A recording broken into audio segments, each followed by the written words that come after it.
Handog ng Radyo Pilipinas World Service ang programang Global na Tayo. Pag-uusapan, hihimayin, aalamin ang mga isyung pinag-uusapan ng bayan at dadalhin sa pandaigdigang plataforma. Global na Tayo, talakayang hindi lang pambansa, bagkus pang global community pa. Global na Tayo, dito sa Radyo Pilipinas World Service, ang online digital station ng Pilipino saan man sa mundo. Tara na, Global na Tayo! Muli po, isang mapagpalang pagbati ngayong araw na ito at welcome na naman sa isa pang edisyon ng programang Global na Tayo. Ang programang Global na Tayo hatid po sa inyo ng Radyo Pilipinas World Service. Isa po kami sa mga himpilan ng Presidential Broadcast Service Bureau of Broadcast Services. Ako po yung lingkod, Ray Sampang. Kasama pa rin ang Global na Tayo team mula po sa ating production side, sa pangunan nating executive producer, Ms. Stephanie Vicente. And of course, sa engineering side, sa master control si Justin at sa wirecast si Hero. And of course, kasama rin natin si Mr. J. Arevalo. Kami po ay nasusubaybayan sa pamamagitan nating Facebook broadcast live. Sa inyo po mga Facebook browser, type lamang Radyo Pilipinas World Service. Gayun na rin sa ating YouTube channel, sa inyong YouTube browser, type lamang Radyo Pilipinas World Service. At gayun na rin sa ating shortwave broadcast, gamit ang mga shortwave transmitters ng Voice of America. So sa araw pong ito, napakahalaga po nitong ating episode as usual, sapagkat marami po tayong pag-uusapan, marami tayong tatalakayin, marami tayong aalamin. Particularly dito sa ating mga kababayan dyan sa Pampanga. Maya pabak po kay Kongan, karing kabalin kong masasanting ang pong malalagong kabalin. Pero ang pag-uusapan po natin ngayon ay yung gumuhong 9-story building sa may Balibago, dyan sa may Angeles City, Pampanga. Kung saan may mga nasawi, may mga natala na pong nasawi, 4 na yung nasawi, kasama ng isang Malaysian national. At sa ating pagkakaalam, merong mahigit 20 na survivors. At meron pang pinaghahanap, kung di po ako nagkakamali, mga 16 or 17 na pinaghahanap pa rin doon underneath the rubble. Pero sa huling pagkakabalita po natin, hininto na muna yung rescue operation, parang nasa retrieval operation na sila sa mga stage na ito.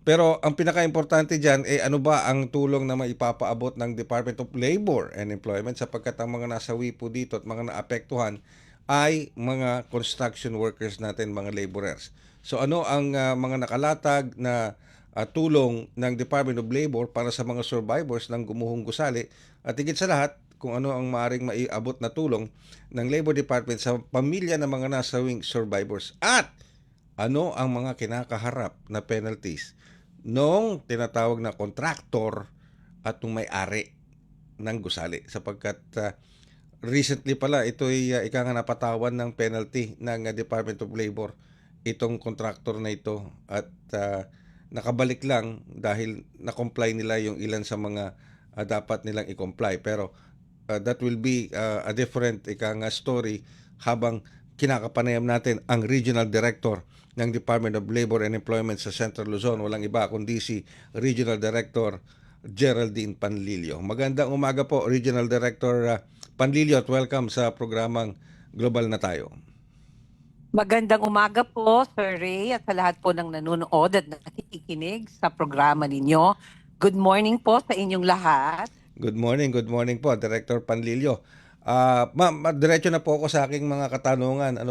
Director Panlilio, ano po yung mga assistance na ibibigay ng Department of Labor and Employment sa mga survivors ng gumuhong gusali dito sa Angeles City, Pampanga, including of course doon po sa mga pamilya ng nasawi namang mga construction workers? Yes po, Sir Ray. So kasalukuyan po ay gumagawa kami ng profiling ng mga survivors po, lalong-lalo na po yung mga construction workers. Siyempre po kasama na din yung kanilang mga pamilya, upang tignan po ano yung karampatang tulong na pwede nating ibigay sa kanila gamit ang ating mga existing programs.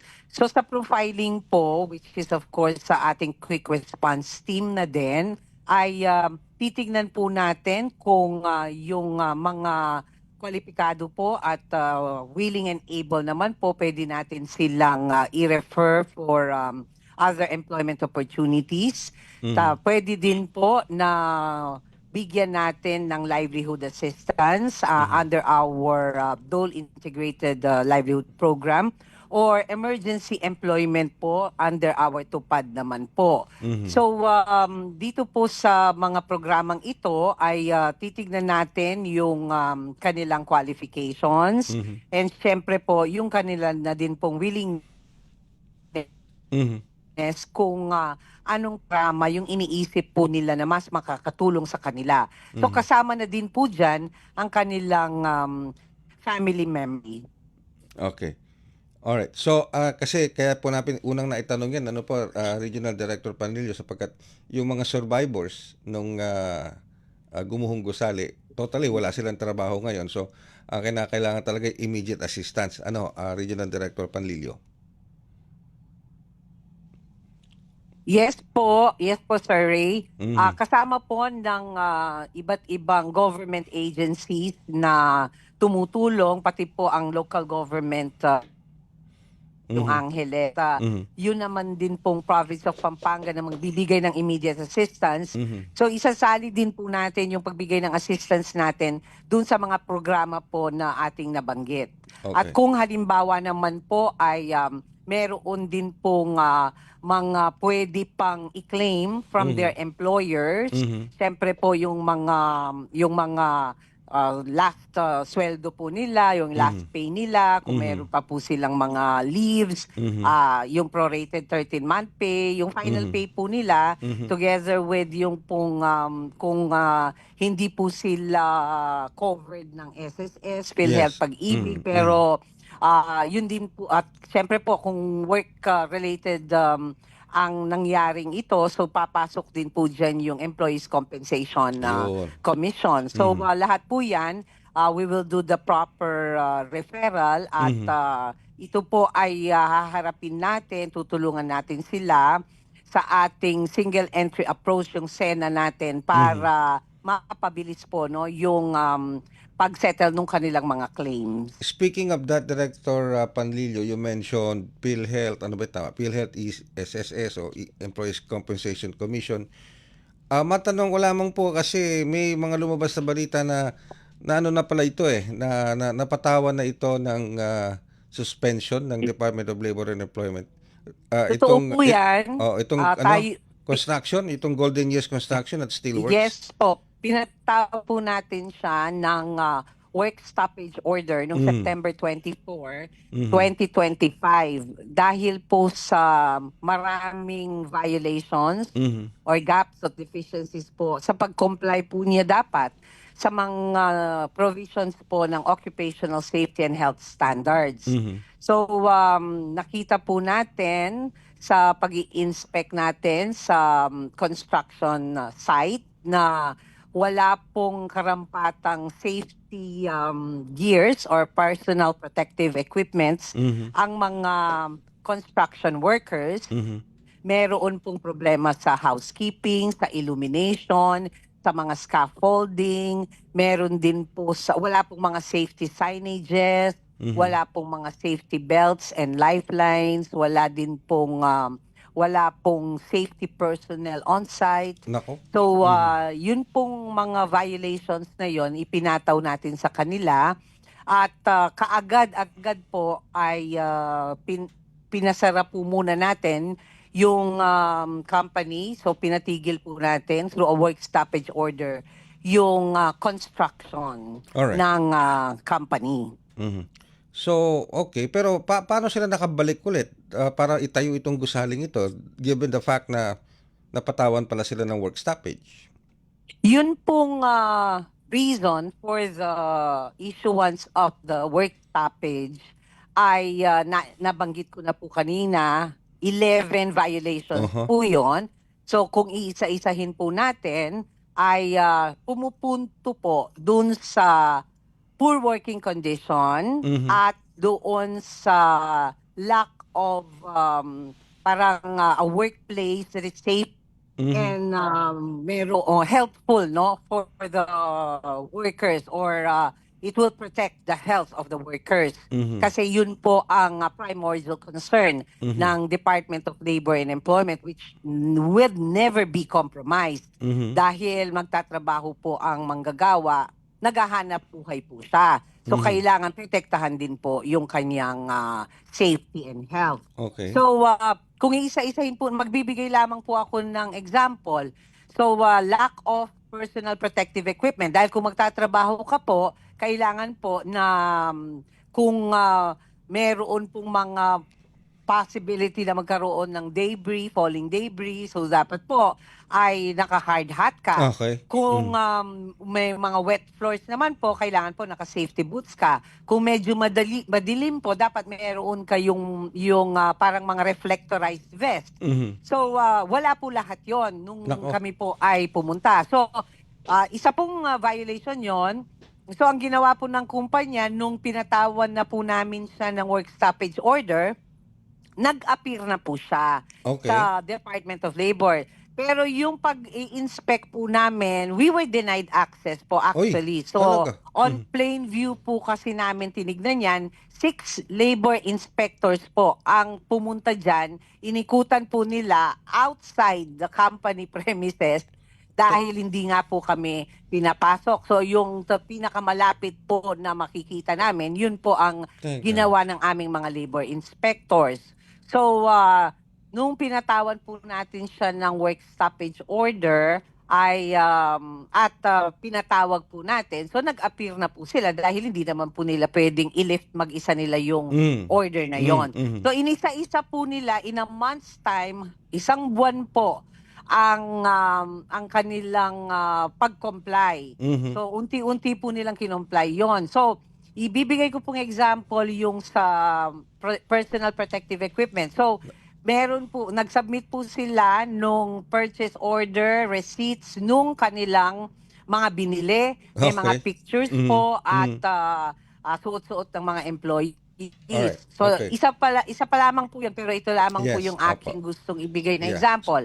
Pero, hindi naman po tayo papayag na pictures lang, no? Okay. Hindi Oh, po yun na tayo nga. photo Oh. documentation. So, vinalidate po namin yan. Pumunta po kami ulit sa worksite. Random po yan. Hindi po namin sinabi sa kanila na pupunta kami. So, tinignan po namin nung i-validate na yung compliance, nakita naman po namin na suot-suot na nga po nila. Meron na po yung mga ni-require namin. So, So, yun po yung isang example. So, Regional Director Panlilio, so yung nababanggit po ninyo, yung mga violations nila regarding the occupational safety ng mga workers And health standards. and yes health po. standards na unti-unti nila na-comply. Na-comply po nila. Kaya sila, unti-unti. kaya na-lift yung stoppage order sa Nilift kanila. ko po yung stoppage order dahil kung yung violations po on safety and health of the workers under the provisions po of the Occupational Safety and Health Standards ay na-comply na po.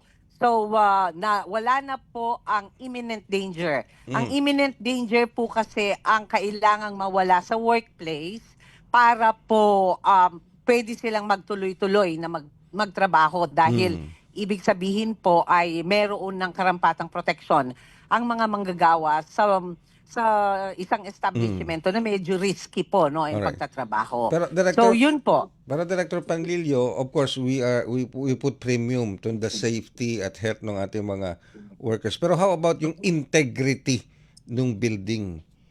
Sino po ang dapat nagsisiguro na tama yung mga materyales at par sa standards, yung mga ginagamit at technique at method na ginagamit doon para hindi mag-collapse yung building mismo?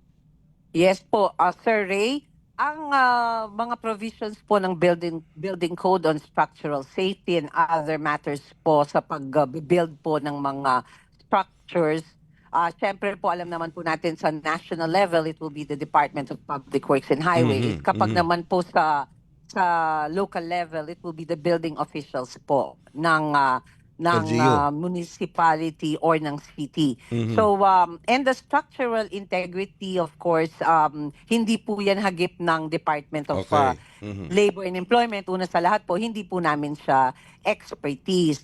So, bakit po kanina nabanggit ko, scaffolding? Kasi po yung scaffolding, dun po tumutungtong ang manggagawa. Mhm. So kailangan pong pag-aralan po namin ang scaffolding. Mhm. Pero as to the materials used, as to the structural integrity, beyond our jurisdiction po yon, Yeah. Sir Ray. Mabuti pong nabanggit natin yan at nalinaw natin yan, ano po, Director Panlilio, at least to guide our listeners and viewers on what extent does the Department of Labor and Employment has dito sa ganitong klase ng mga workplace. So, Yes, sir. okay. So, yung integrity, structural integrity ng building, hindi ho sakop ng DOLE yan. Yan po Hindi ay po. sa DPWH at ng local government, yung building inspector ng local government unit. Yes po, sir. Sir Ray, yes po. Okay. So pero nagpakita na po ba sa inyo itong may-ari ng building? Sino ba itong may-ari ng building na ito? At sino ba itong contractor nito? Noon pong nag-issue kami ng work stoppage order, ang may-ari po na humaharap sa amin is Mr. Erickson Lim.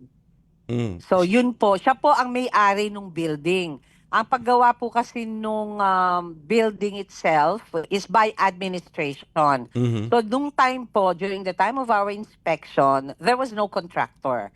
The Okay. golden years Mm. Alright. Okay, parang nawala si Director. Director? Okay, sige.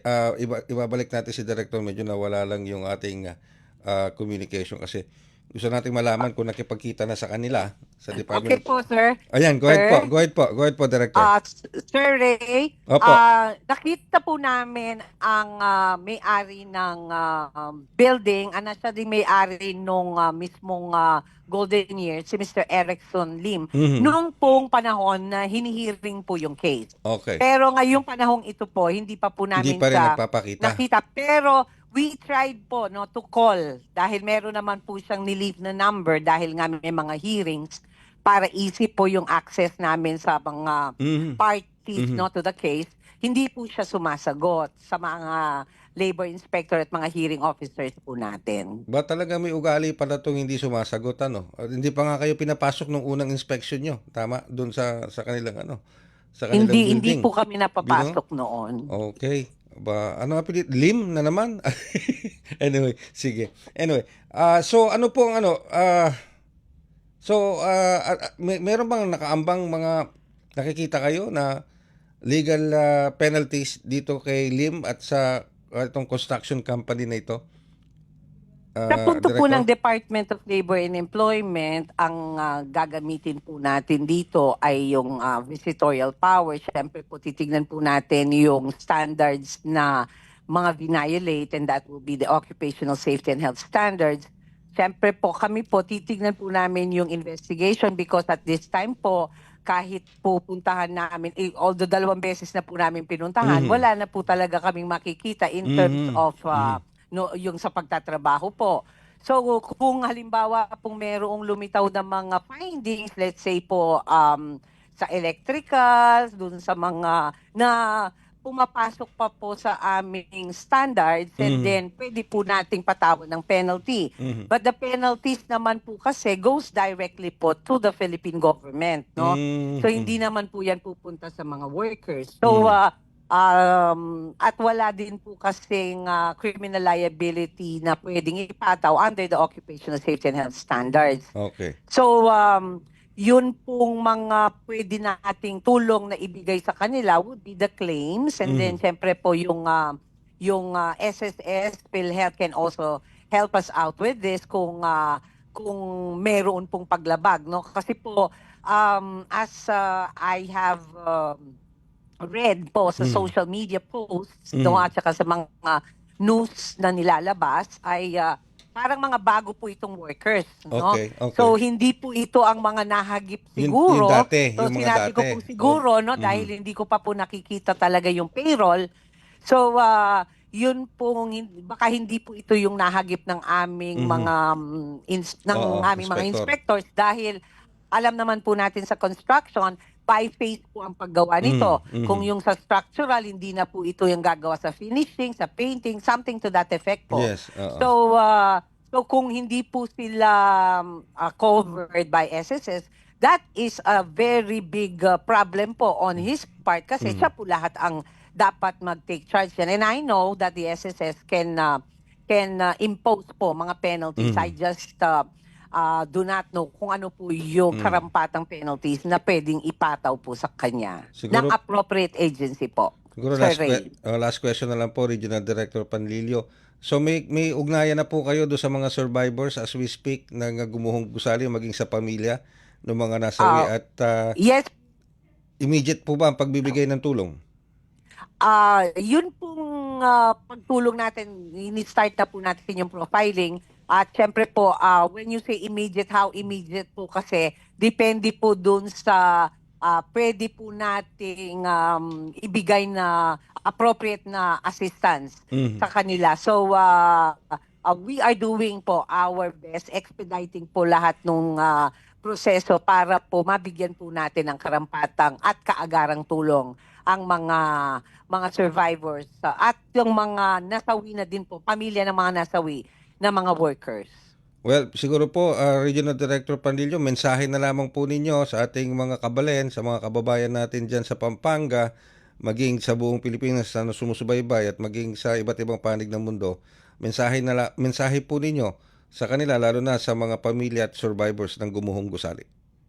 Opo, gusto ko lamang pong sabihin na on behalf po of the Secretary ng Department of Labor and Employment, we have a new secretary po, si former Senator Francis Tolentino, at lahat po ng mga kawani ng Department of Labor and Employment. Nais po naming sabihin sa inyo na kaisa nyo kami sa pagbangon no dito sa nangyaring trahedya. So lahat po ng mga survivors, we will look into your welfare po using our welfare programs at kasama na din po dyan ang inyong mga kapamilya. Sa lahat po ng mga merong nakikitang problema sa mga construction companies, although we are doing the rounds po of ongoing construction, pwede po ninyong ipagbigay alam kaagaran sa ating Department of Labor at sa mga local building officials upang maiwasan po natin ang mga ganitong pangyayari at maprotektahan po natin ang buhay ng ating mga kababayan. Maraming salamat po. Well, dakala salamat po, Regional Director Pandillo, sa... Dakala salamat po, Sir Ray. Dakala po salamat. Salamat po, salamat. Opo. God bless po, God bless. God Director. bless you din po. Opo. Good luck po. Thank you, ma'am. Thank you po. Director Geraldine Panlilio, Regional Director ng Department of Labor and Employment, Central Luzon. And I would also like to take this opportunity na i-congratulate at batiin ang bagong ang ating acting secretary ng Department of Labor and Employment, former Senator Francis Tolentino. Kahapon po lumabas na yung kanyang appointment as acting secretary. In-appoint po siya ni Pangulong Ferdinand R. Marcos Jr. bilang acting secretary ng Department of Labor and Employment. So congratulations po as acting secretary Francis Tolentino. And of course, we also would like to express our deepest gratitude, sincere and deepest gratitude to Secretary Benny Laguesma ng Department of Labor and Employment. Sec Benny, kung nakikinig ka man, maraming salamat sa iyong serbisyo sa gobyerno, sa kagawaran ng paggawa, sa departamento ng paggawa. Maraming salamat for your years in service. Alam nyo kasi bago pa naging secretary si Sec Benny, naging rank and file din po yan ng Department of Labor and Employment. Hindi po yan biglang secretary o biglang USEC. Galing po yan sa baba, rank and file po yan. And of course, yung kanyang experience sa baba, he has carried all the way up there. Okay? Sa kanyang kinaroroonan. Pero dahil nga po sa health issues, alam kong medyo noon pa man may iniinda na yan si Secretary Benny Laguesma. Pero dahil sa dedikasyon niya at sa gusto niyang makapagsilbi pa rin sa taong bayan sa pamamagitan ng Department of Labor and Employment, isinantabi niya muna yung mga nararamdaman niyang yan para makapagsilbi. Kaya lang there will always come to a point na kinakailangan din magpahinga. Kailangan bigyang atensyon yung kanyang kalusugan. So thank you very much po, Secretary Benny Laguesma, for supporting this representation, for supporting the program, itong ating istasyon, maging yung ating dating programa sa Bangon Bayang Mahal. Thank you very much po for supporting it. Thank you very much, Secretary Benny. And of course, thank you very much din kay Miss Carla. Ma'am Carla, thank you again so much. Sana wag kang magbago ha. Lagi mo kaming tutulungan. Thank you very much. Samantala, magbabalik po kami makalipas ang ilang paalala. Mas pinadali na ang government transactions sa tulong ng eGov.ph Super App. Pwedeng-pwede mo nang magawa ang lahat ng ito. I-download ang eGov app sa iyong smartphone o tablet mula sa App Store o Google Play Store. Pagkatapos, ilagay ang iyong mobile number at i-authenticate gamit ang one-time PIN o OTP para marehistro ang iyong account. Saka ilagay ang iyong mga pangunahing impormasyon at kumpletuhin ang facial recognition technology para sa verifikasyon ng iyong pagkakakilanlan. Para sa mas mabilis at mas maayos na serbisyong panggobyerno, gamitin na ang eGov.ph Super App. Global na tayo! Global na tayo! Kasama si Ray Sampa dito sa Radyo Pilipinas World Service. Alright, kayo po patuloy na sumusubaybay sa ating programang Global na tayo, from one government agency to another. Ngayon naman tayo ay makikipag-ugnayan sa ating Maritime Industry Authority o Marina, sapagkat kahapon nilunsad nila itong programang Layag o Lakbay Alalay ng Gobyerno Program. Ito kasing Layag program na ito ng Marina ay naglalayong tulungan yung ating mga pasahero na sumasakay sa ating mga seagoing vessels na bumabiyahe. And I think 10 million ang target nila dito na matulungan. So alamin natin ang detalye tungkol dito, sapagkat kasama na po natin ngayon ang ating Administrator ng Maritime Industry Authority, Administrator Sonia B. Malaluan. Administrator Malaluan, maraming salamat po. Good morning at welcome po sa programang Global na tayo. Good morning, Ray, and good morning sa iyong mga taga-subaybay. Ako, thank you very much po, Administrator, for gracing our program. So siguro po, Administrator, diretso na po ako sa aking mga katanungan. Pero bago ang lahat, before we go forward dito sa mga questions, ano po ba ang naging direktang epekto ng naging Middle East crisis sa ating shipping industry dito sa Pilipinas, sa mga pasahero at sa mga shipping operators? Naku, ang ating pong maritime industry ay directly hit. Bakit? Dahil po ang ating tinatawag na fuel expense para sa operation ng mga barko ay almost 50% of the total operating expense ng ating shipping. So nung tumaas po ang presyo ng ating fuel, naturalmente, tumaas din po ang ating pamasahe at even yung bayad po ng mga cargo, transport of cargo.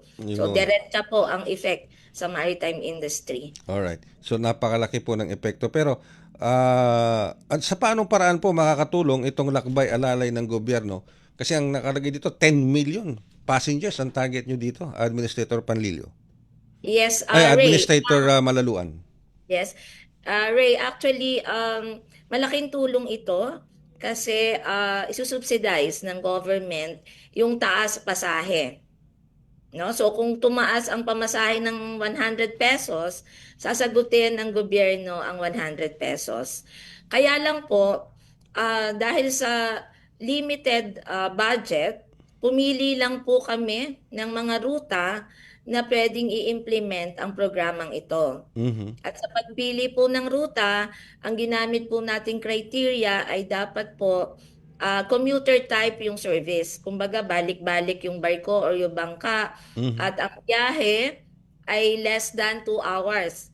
Ito po ay ginagamit talaga ng mga manggagawa, ng mga estudyante, at ng mga maliliit na businessman natin, no, yung bumibili ng mga produkto sa kabilang island.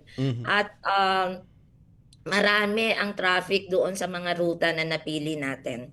Kaya po in-expect namin yung around 10 million, base po yun sa maximum capacity nung 93 vessels that we included in the program.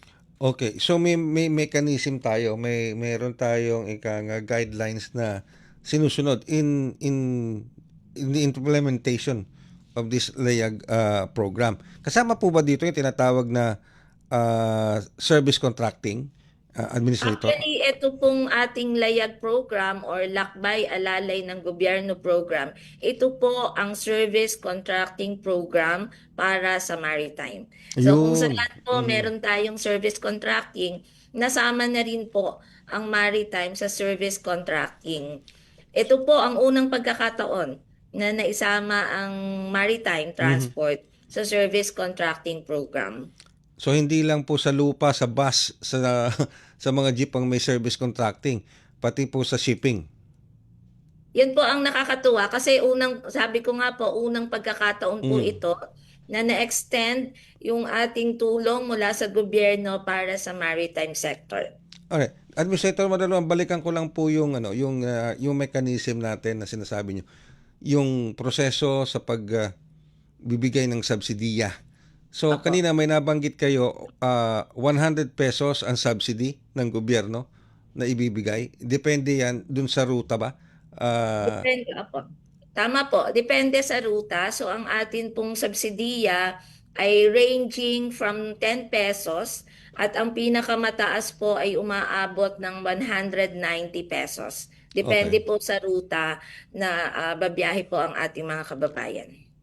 Kamusta po ang pagtanggap dito ng mga shipping operators natin dito sa mechanism na ito?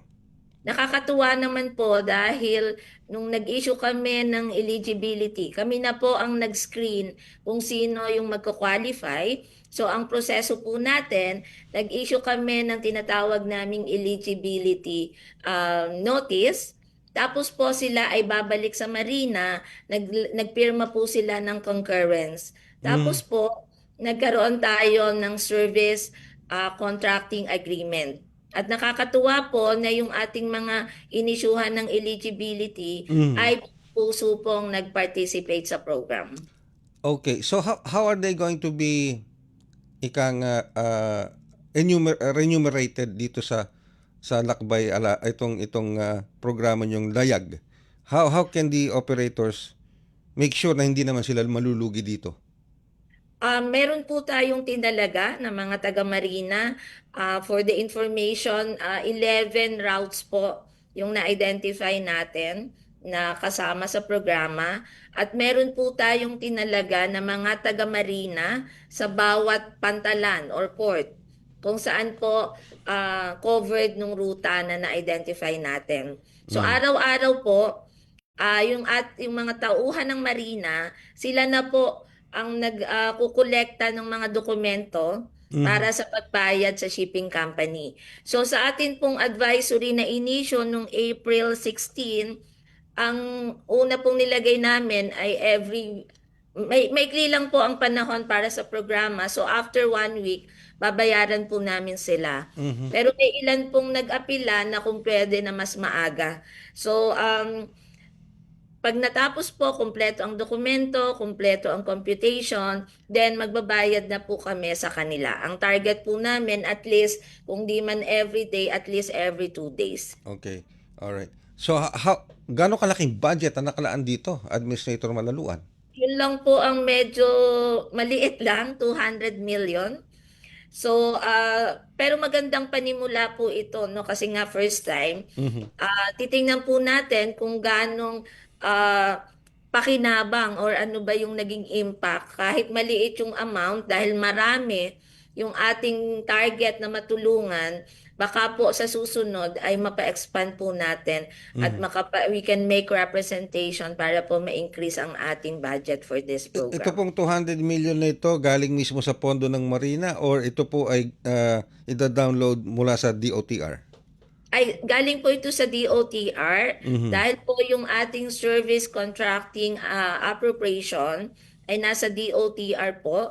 So meron po actually na 1 billion pero ang 800 po kasi ay nasa land transport. Kasi ilang taon na pong merong service contracting sa ating mga sasakyang panlupa. So sila po yung nauna. At dahil pilot po ito, binigyan muna po ang maritime ng 200 million. Kailan po magsisimula ito at gaano katagal ito ipapatupad, Administrator? Officially po, nag-start na po tayo kahapon. Oy, good. Mhm. May 25, that is nationwide, simultaneous launching po tayo. At kami po ay nasa Batangas Port. Sa unang computation po namin, this will run for 2 weeks. Mhm. Pero yung computation po kasi namin ay ina-assume namin na bawat biyahe ng mga barko na yon or bangka ay puno. Yes. 100% maximum capacity. So malalaman po natin one or siguro bukas kung ilan ba talaga, kung punuan ba talaga ang lahat ng biyahe. Ngayon kung hindi po lahat punuan, pwede pa po itong ma-extend siguro hanggang mga 3 weeks. So aalamin po natin, live ang aming monitoring. Meron kaming data every day. So malalaman po natin kung paubos na o marami pa yung natitira sa ating pondo. And then we will adjust po sa duration ng program. Last question po, Administrator. Kung sakaling hindi po makatupad dito, hindi makasunod sa tuntunin yung mga shipping operators, meron po bang nakaambang penalties naman sa kanila? Sa ngayon po, ang naisip nilagay lang naming penalty doon sa ating advisory in case violation ng safety ay talaga pong i-stop natin yung programa sa kanila at mayroong kaampatang parusa yung mga violation na yon. Pero dahil nga po sa pagtutulungan ng under the leadership of course of our Secretary Lopez at sa pagtutulungan ng Marina, ng Coast Guard at ng PPA, wala po kaming nakikita na problema o violation dahil nakatutok po ang mga tauhan ng Marina at nandun din po ang ating mga kasamahan sa PPA at sa Philippine Coast Guard. Ako, buti po nabanggit niyo yan, Administrator, sapagkat siyempre pag nalaman po ng mga kababayan natin na effective today, meron na yung tinatawag nating layag o lakbay alalay, sigurado baka dagsain po yung mga natin, mga pantalan, yung ating mga pasahero. Dahil siyempre, sa panahon ngayon talaga naghahanap po ang mga kababayan natin ng pamamaraan kung paano nila na mai-stretch yung kanilang peso. At napakalaking bagay po nitong programang ito ng Marina, Lakbay Alalay ng Gobyerno Program. So maraming salamat po, Administrator Malaluan, sa oras sa pinagkaloob niyo po sa amin dito sa ating programang Global na Tayo. We wish you the best and we know magiging successful ito hanggat namomonitor ng mabuti ito ng Marina. Thank you very much po, Administrator Malaluan. Maraming salamat, Ray, and magandang umagang muli. Thank you. Ang ating Maritime Industry Authority Administrator, Sonia B. Malaluan. So effective today, yung tinatawag na layag o lakbay alalay ng gobyerno. So hindi lang po sa bus, hindi lang sa jeep, merong service contracting. Hindi lang sa meron na rin po sa mga pantalan, sa mga shipping vessels na nagdadala ng mga pasahero. Pero may po yan, I think 11 or 13 routes po ang initially i-implement yan. Kasi medyo hindi pa ganun kalaki yung budget, 200 million. So mamimili muna sila ng mga I think 11 to 13 routes. So para malaman po ninyo yung mga ruta na yan, pumunta lamang po kayo sa Facebook page ng Marina or yung kanilang website. Makikita nyo po kaagad doon yung mga na yan, yung mga routes na yan, para malaman ninyo kung yung pong ruta na dadaanan nyo, gagamitin ninyo, ay sakop no tinatawag na layag o lakbay alalay ng gobyerno program. Magbabalik po kami makalipas pa rin. Bago tayo pumunta sa mga paalala, ito muna, kanina pa naka-standby ito, paraanin muna natin. Ang isang report, isang report galing kay Quincy Kahilig. Naniniwala ang isang technology expert na hindi dapat katakutan ng publiko ang mabilis na paglaganap ng artificial intelligence o AI sa iba't ibang larangan. Ito'y sa gitna ng mga pangamba na mapapalitan ng AI ang ilang trabaho, partikular na ang mga trabahong pang-opisina o desk jobs. Ayon kay Art Samaniego Jr., co-founder ng ScamWatch PH at isang tech support professional at certified cybersecurity analyst, hindi na mapipigilan anya ang paggamit ng AI, bunsod ng patuloy na inobasyon sa teknolohiya. Gayunman, sinabi niyang kayang makasabay ng mga Pilipino kung pag-aaralan ng paggamit ng AI tools na available online. So hindi mo kailangan maging expert. Ang kailangan lang dito, marunong kang magtanong, marunong kang mag-verify, marunong kang magsuri. Kaugnay nga nito ay nagsasagawa ang Department of Information and Communications Technology o DICT ng mga training sa paggamit ng AI. Kabilang dito ang libreng webinar na isinagawa nitong Lunes sa pamamagitan ng Google Meet at live stream sa Facebook page ng DICT kung saan itinuro ang epektibong paggamit ng AI tools gaya ng ChatGPT para sa trabaho, paggawa ng content at pagnenegosyo. Para sa Bagong Pilipinas, Quincy Kahilig, Radyo Pilipinas, Radyo Publiko. Maraming salamat, Quincy Kahilig, sa report na yan. Of course, binabati rin natin, shoutout na rin kay Miss Betty Atinan. Live pa rin, nakasubaybay sa atin all the way from Singapore. Okay, sige. Well, tuloy-tuloy pa rin po tayo sa ating programa ngayong araw na ito. Marami pa po tayo nakalinya.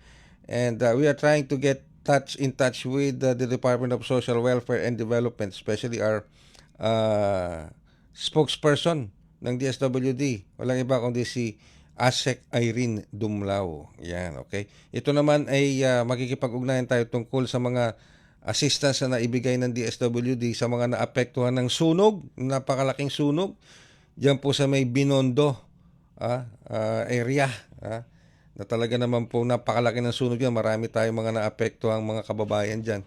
Ganyan na rin kung ano naman yung maibibigay ding tulong ng DSWD sa mga survivors at pamilya ng gumuhong building dito sa may Angeles City, Pampanga. Nasa linya na po natin ang ating spokesperson ng Department of Social Welfare and Development, ASEC Irene Dumlao. ASEC Dumlao, maganda umaga pong muli. Welcome back sa Radyo Pilipinas World Service. Hi Ray, magandang umaga sa iyo, magandang umaga din sa lahat ng sumusubaybay ng iyong programa. Alright, ASEC, diretso na po ako sa aking mga katanungan. Ano na po ang mga naibigay na tulong ng DSWD dito sa napakarami nating mga kababayang pamilya na naapektuhan ng sunog dito po sa may Binondo, ASEC? Well, yes, Ray, kahapon nga nagtungo si Secretary Rex Gatchalian and of course ang Pangulong Bongbong Marcos Jr. dyan po sa Delpan Evacuation Center upang mamahagi ng tulong pinansyal doon sa mga kababayan natin na naapektuhan ng sunog sa Barangay Parola, Binondo. Aside from the financial assistance, bahagi rin tayo ng mga family food packs at non-food items. Prior to that ay nakapag-distribute na rin po tayo ng ready-to-eat food boxes at mga sleeping kits. So ito po ay bahagi ng isinasagawa natin na disaster response operations and bahagi rin ng ating pong pag-augment sa resources ng local government unit alinsunod na sa kautusan ng Pangulong Marcos Jr. na tiyakin po na lahat ng mga kailangan ng mga kababayan natin na nasunugan ay agarang maibigay at maging sapat ito upang somehow ay maibalik nila doon sa dati yung kanila pong pamumuhay. So mga ilang pong mga kababayan natin ng kasulukuyang nasa I think nasa covered court pa rin to, nasa mga evacuation centers, would you know, ASEC Irene? Yes, kahapon rin nasa 500 po na pamilya yung nasa loob ng evacuation center. Mahigit 1,600 naman po ang nasa labas ng evacuation center. And 2,000 ready-to-eat food boxes, 2,000 sleeping kits, 2,000 hygiene kits, 22,000 family food packs were also distributed. Dinala natin yan sa Delpan at yun nga po yung may pamahagi doon sa ating pong mga kababayang nasunugan. Okay. Pero may magsasagawa ba ng kailangan ba ng mga sabihin nating intervention pagdating sa mental health ng mga kababayan natin na talagang sobrang naapektuhan ng sunog na yan, ASEC Irene? Well, yun yung yun yung coordination na ginagawa natin with the local government unit kasi tinitingnan natin kung sino-sino po yung mga kababayan natin ng talagang lubhang naapektuhan at nakaranas ng matinding trauma or anxiety. Bunsod nga po nitong naganap na malaking sunog. Now, kapag may mga ganito po, agad po tayo nagpro-provide ng psychosocial first aid.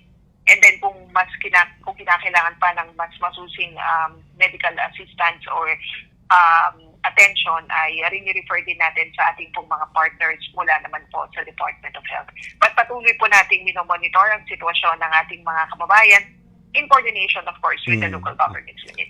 And of course, Asek Irene, halos magkasabay ito nangyari. I think the same day, yung sunog sa Binondo tapos yung pagguho ng 9-story building dito sa Angeles City, Pampanga. Meron na tayong 4 na naitalang namatay, isang Malaysian national, then 3 yung construction workers. Meron din tayong mga survivors, yung iba hindi na pumasok sa trabaho, pero yung iba na-pull out din.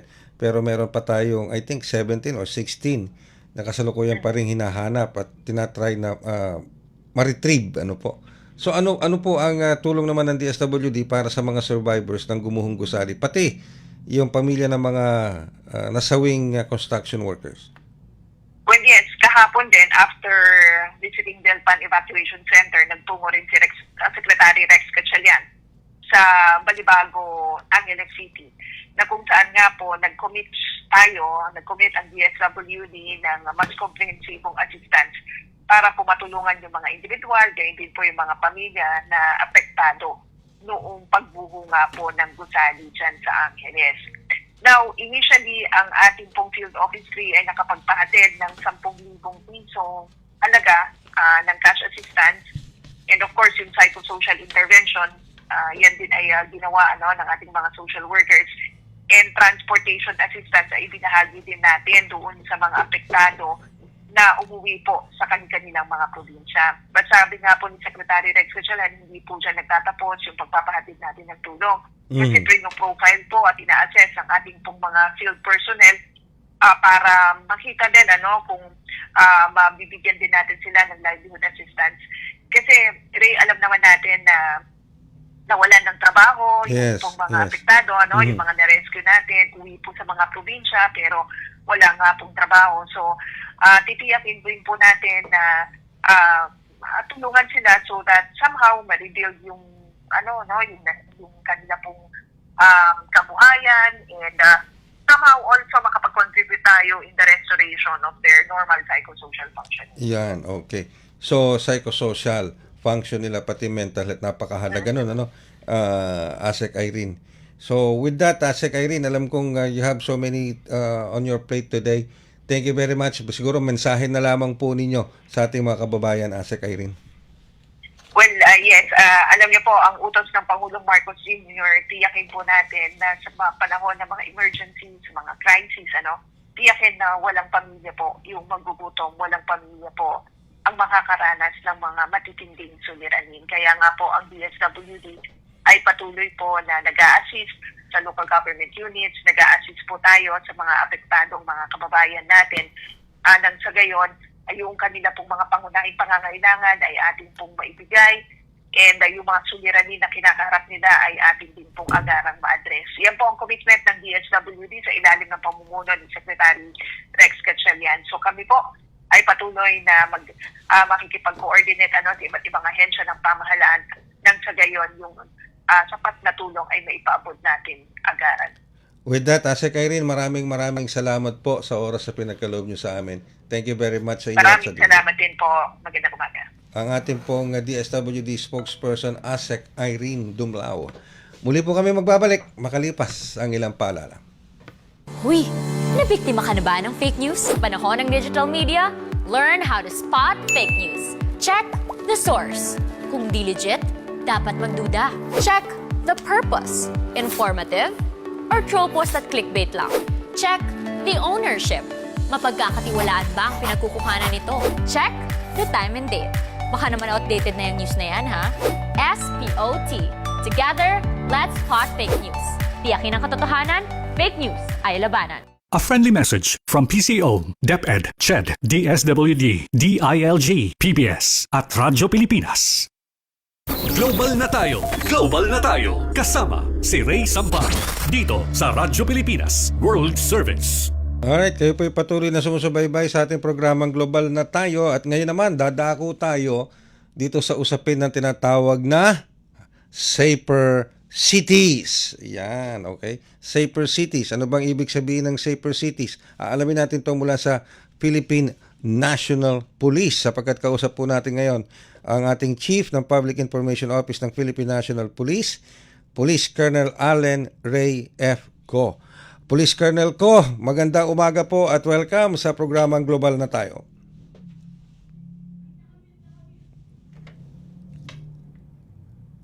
Okay, sige, sandali lang at i-establish lang natin yung ating communication with Police Colonel Allen Ray Ko. Siya po ang chief ngayon ng Public Information Office ng PNP. Ito po ay may kinalaman dito sa Safer Cities program.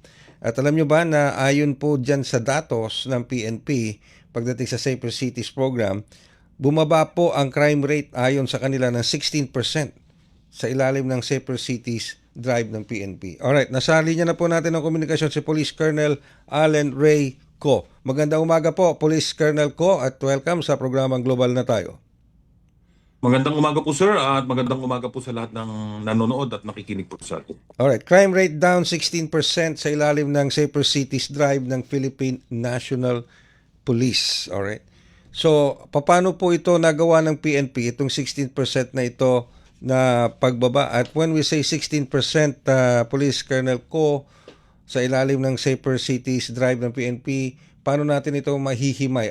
Ano bang laman nitong 16% na ito? Police Colonel Ko. Ito po, yes sir, ito po ang Safer Cities Initiative. Kung naalala po natin, ito po yung inilaunch or sinimulan ng ating Secretary of the Interior, Sir John Vic Remulla, as well as ng ating pong Chief ng Philippine National Police, si Police General Jose Melencio Sinartatis Jr., na kung saan ay hinahabol po natin ang mas matahimik, mapayapa at mas matahimik na mga komunidad dito po sa ating Now, ito po ay marami po tayong mga actions or mga interventions na ginawa para po ma-achieve natin itong 16% na pagbaba. Of course, ang unang-una po dito ay yung pagdadagdag ng police visibility kung saan ito po ang natin targeted. Ito po ay based on our crime map or yung ating pong prevailing situation, doon po natin nilalagay kung saan at kung anong oras kailangan po ang ating mga kapulisan. Okay. So, pag sinabi nating 16% ang crime rate, bumaba ng 16%, ang crime rate sa unang 43 araw ng Safer Cities. Para lang mabigyan ko ng konteksto, Police Colonel Ko, nung nagsimula ang Safer Cities program, gaano ba kataas ang crime rate, particular dito sa National Capital Region? And then after 43 days, bumaba ito ng 16%. Gaano ba kataas ang crime rate noon bago magsimula ang Safer Cities program? Yes sir, just a minute, kukunin ko lang po yung eksaktong Yan, para lang magkaroon tayo percentage po natin. ng perspective comparison kung gaano kalaki, kataas ang crime rate noon bago pa nagsimula itong Safer Cities program. Yes sir, ito Okay. iba-iba po kasi. Yung po kasing sinasabi nating pagbaba ay nakatuntun po ito sa 8 focus crimes na tinatawag po Yun, natin. okay. Ano po itong 8 focus crimes natin? Ito po yung identified natin na kung saan pinaka nakakaapekto sa pakiramdam ng tao na kung safe ba siya o hindi. Yes. Kumbaga ito ang panukat natin o barometer po kung ang isang komunidad ay talaga pong safe. So ito pong 8 focus crimes na ito ay ang murder, homicide, physical injury, rape, robbery, theft, at 2 pong karnaping. Karnaping ng 4-wheel vehicle as well as karnaping ng motorcycles. So ito po, iba-iba po ang pinagbaba. Ang pinakabumaba po sa 8 na yon ay ang rape na bumaba case. po ng 30.61%. Okay. Alright. So ang pinaka number 1 na bumaba is rape cases. Tama po ba? Opo. Mamalaki, 30.61%. Baka ito po baka meron po kasi mga nagsasabi diyan, I think nakarating na siguro sa inyo to, Police Colonel Ko, baka naman kaya bumaba dahil wala lang nagre-report, wala nagsusumbong. Yun po, posibilidad po talaga yon. Pero kung sakali man, pwede rin po nating sabihin nung nakarang panahon, kasi ito po ang, para po malaman natin, of course, meron po tayong tinatawag na yung comparison. Kung 43 days po ito, the previous 43 days po natin kino-compare. So ito po, nung February 22 to April 5, ito po yung 43 days before the implementation po ng Safer Cities Initiative. At yung pinag-uusapan po naman natin ngayon is yung nagsimula ng April 6 hanggang May 18 na yung first 43 days po ng implementasyon. Kung sasabihin po natin na wala lang nagre-report, pwede po naman kasing sabihin na wala rin nagre-report during the previous 43 days. Di po ba? So, wala po tayo kasi ibang magagamit na gauge, kundi itong mga reported po na cases.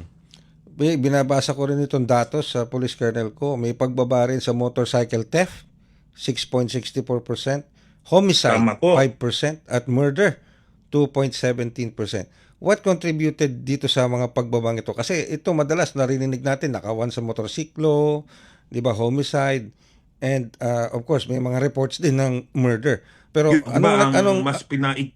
Oo. Paano nagawa ito ng PNP to bring it down to this level? Yes, sir. Mas pa visibility po. Okay. Na kung saan at kailan kami kailangan, targeted po ito. Enforcement po ng local ordinances, yung pong sinasabi natin na siguro napapansin nyo po, lalo na dito sa Metro Manila, wala na po or kung meron man yung nagiinuman sa kalsada, which Yan. in itself ay hindi po naman Okay. Medyo nagkakaroon tayo ng problema sa communication with police colonel ko. po ba. Okay. Pero ito po ay pinagsisimulan pag and so forth. Malinaw po ba? Medyo choppy po, police colonel ko.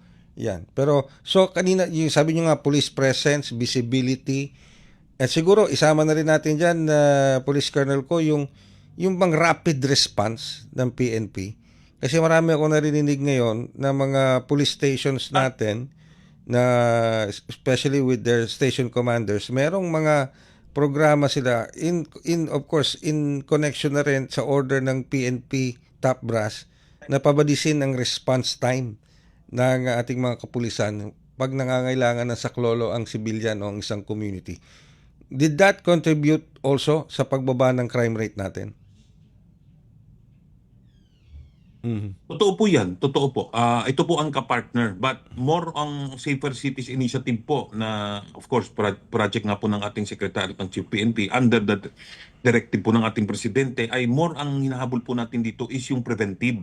Yung pong mapigilan nating mangyari. Although, siyempre, ang kapartner nito, pag hindi naman natin mapipigilan lahat, mabilis po na responde pag may nangyari. Pero ang habol po natin dito is to prevent. Kaya po nakita nga natin yung malaking pagbaba ng mga krimen na nangyari po.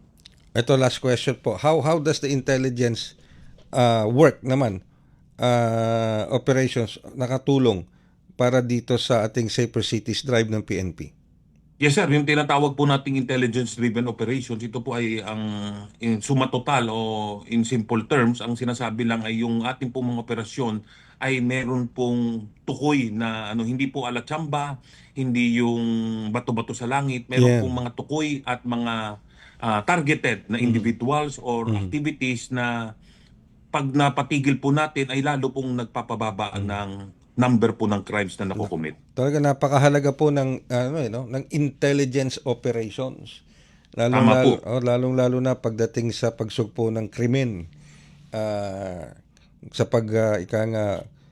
preventive, sabi nyo nga po, hindi lang reactive kundi proactive na maaaring magamit Tama po, sir. ng intelligence. At maidagdag ko lang, bago po tayo sana magtapos, ay ito pong natin, alam ko, siyempre meron pong nagsasabi, hindi naman namin ramdam, yung po ang hinahabol ng inyong kapulisan, ng inyong ng DILG po, ng inyong kapulisan, na dapat po, ito ay hindi lamang datos, hindi lamang statistics, ang hinahabol po namin ay maramdaman nyo po talaga na mas safe kayo sa kalsada, mas tahimik ang inyong komunidad. Ito po ang kaya tuloy-tuloy nating gagawin ito para po lalong bumaba at lalo po talagang maramdaman natin na pwede po tayong maglakad kahit anong oras ng gabi at hindi po tayo mabibiktima ng krimen. Pero siyempre, Police Colonel ko, hindi lang naman dapat iasa ng komunidad o ng isang individual lahat sa PNP ang kanyang personal na seguridad. He has also, kailangan maging aware din siya sa kanyang Maraming kapaligiran. salamat po sir sa pagpapaalala niyo yan. Ito'y mutual responsibility po Yes. natin ng komunidad at ng pulis. Magkasangga po tayo dapat dito. Salamat po sa pagpapaalala dahil hindi nga po talaga namin kakayanin to kahit lahat po buong puwersa natin ay 24, hindi na matutulog. Hindi po natin magagawa to kung wala pong tulong ng komunidad. At dahil nasabi nyo na nga po yan, nais ko rin magpasalamat po sa komunidad. Hindi po ito magiging successful itong Safer Cities Initiative kung wala pong tulong ninyo. Ayan. And of course, ako nga pala, speaking of that, greetings daw po from J. Mark Dagala. Yan. Ng ating kasama si J. Mark Dagala. Okay. Maraming salamat po, Police Colonel ko. And of course, we wish you all the best sa posisyon nyo po ngayon as chief ng ating PNP Public Information Office. We wish you all the best and alam kong gagawin po ninyo ang mga tungkuling ito with all the dedication and public service that your heart can offer. Maraming salamat po, Police Colonel ko. Maraming salamat po sir sa ngalan ng aming Chief ng Philippine National Police, Police General Jose Melencio C. Nartatis Jr. Pinapaabot po ng PNP ang pagpapasalamat po sa inyo. Salamat po. Thank you very much. Ang ating pong Chief ng Public Information Office ng Philippine National Police, Police Colonel Allen Ray F. Ko. Diyan po tayo magpipilid ng isa pang edisyon ng programang Global na Tayo dito sa Himpilang Radyo Pilipinas World Service. Ang alam po ng ating Global na Tayo team from our production side, sa ating executive producer, si Ms. Stephanie Vicente, sa ating producer, tumulong din po sa atin, si Ms. Drizel Nanyong. And of course, kasama rin natin si Mr. J. Arevalo sa production side. Malapit na po nyo makita si Jay na magprograma sa Radyo Pilipinas World Service. Okay?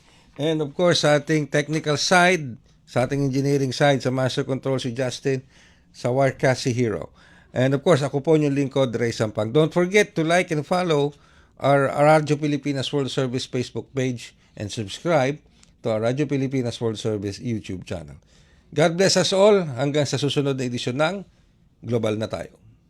Handog ng Radyo Pilipinas World Service ang programang Global na Tayo. Pag-uusapan, hihimayin, aalamin ang mga isyung pinag-uusapan ng bayan at dadalhin sa pandaigdigang plataforma. Global na Tayo, talakayang hindi lang pambansa, bagkus pang global community pa. Global na Tayo, dito sa Radyo Pilipinas World Service, ang online digital station ng Pilipino saan man sa mundo. Tara na, Global na Tayo.